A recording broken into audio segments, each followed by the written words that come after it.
Hello বন্ধুরা, আপনারা কেমন আছেন? আশা করি ভালোই আছেন। আমিও ভালোই আছি। আজকে আমি বিকালে টিফিন বানাতে যাচ্ছি। আজকে বানাবো হোয়াইট সস পাস্তা। তার জন্য আমি এই যে দেখেন পাস্তাটা সিদ্ধ করে রেখেছি। এর জন্য লাগছে আমার এই যে মাশরুম, পেঁয়াজ কুচি, আর এইদিকে রসুন কুচি, আর গোলমরিচের গুঁড়ো, আর অরিগানো পাউডার, আর আমার লাগছে এইদিকে বাটার। আর তার সসের জন্য দিব আমি, অনেকেরা দেয় ময়দা, আমি ময়দা দিব না, ময়দা ক্ষতি করে, তার জন্য আমি আটা দিয়ে বানাবো। আসুন তাহলে শুরু করি। এই যে দেখেন আমি কড়াইটা বসিয়ে দিলাম, তার মধ্যে আমি বাটার দিয়ে দিলাম।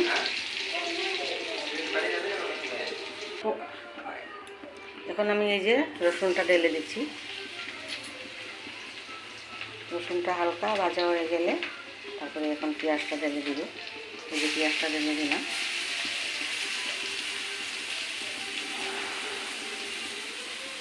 পেঁয়াজটা অল্প ভাজা ভাজা করব।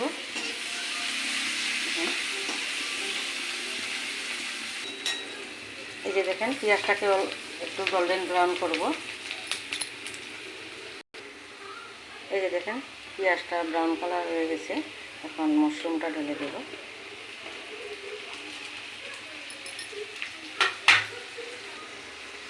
এই যে দেখেন অল্প নুন ঢেলে দিলাম।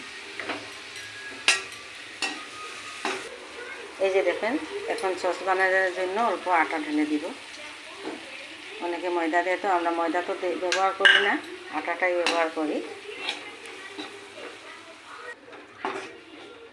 আটাটাকে হালকা ব্রাউন কালার করব। এই যে আটাটা দিয়েছি, এখন মাশরুমের সাথেই ভাজবেন। আর এটা ছোটো বাচ্চাদের জন্য ভালো হয়, কেন এটা ঝাল টাল পড়ে না, তো তার জন্য বাচ্চারা বেশি ভালোবাসে। আর তাতে লাস্টে আপনি চিজও দিতে পারেন। আমরা চিজ দিয়ে বানাবো আজকে। করে নিয়েছি।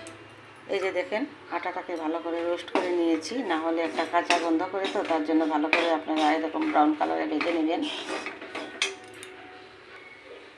এই যে এখন দেখেন দুধ ঢেলে দিয়ে নিয়েছি। আপনারা গায়ের দুধও দিতে পারেন, আমুল তাজাও দিতে পারেন।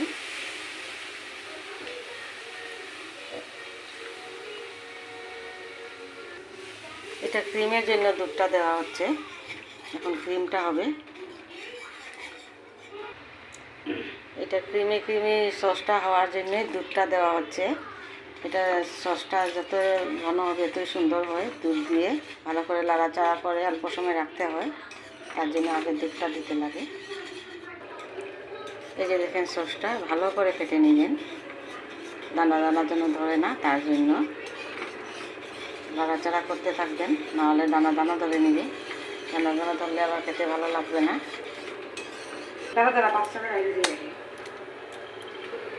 এই যে দেখেন পাস্তাটা ঢেলে দিলাম।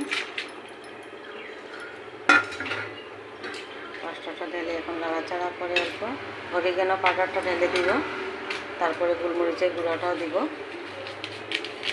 এই যে অরিগানো পাউডারটা ঢেলে দিলাম। এটা আমাদের লঙ্কা টঙ্কা এসব ব্যবহার হবে না, গোলমরিচের গুঁড়া ব্যবহার হবে, অল্প ঝাল হবে আর কি, হালকা ঝাল। তার জন্য এই যে দেখেন গোলমরিচের গুঁড়াটা ঢেলে দিলাম। এই যে এখন আমি চিজটা ঢেলে দিব।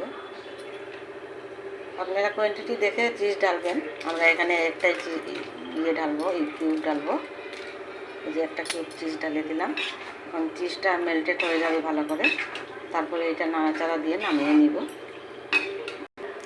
এই যে দেখেন আমাদের হোয়াইট সস পাস্তাটা হয়ে গেছে। আপনারাও বাড়িতে ট্রাই করে দেখবেন। ভালো লাগলে লাইক শেয়ার কমেন্ট করবেন, পাশে থাকবেন।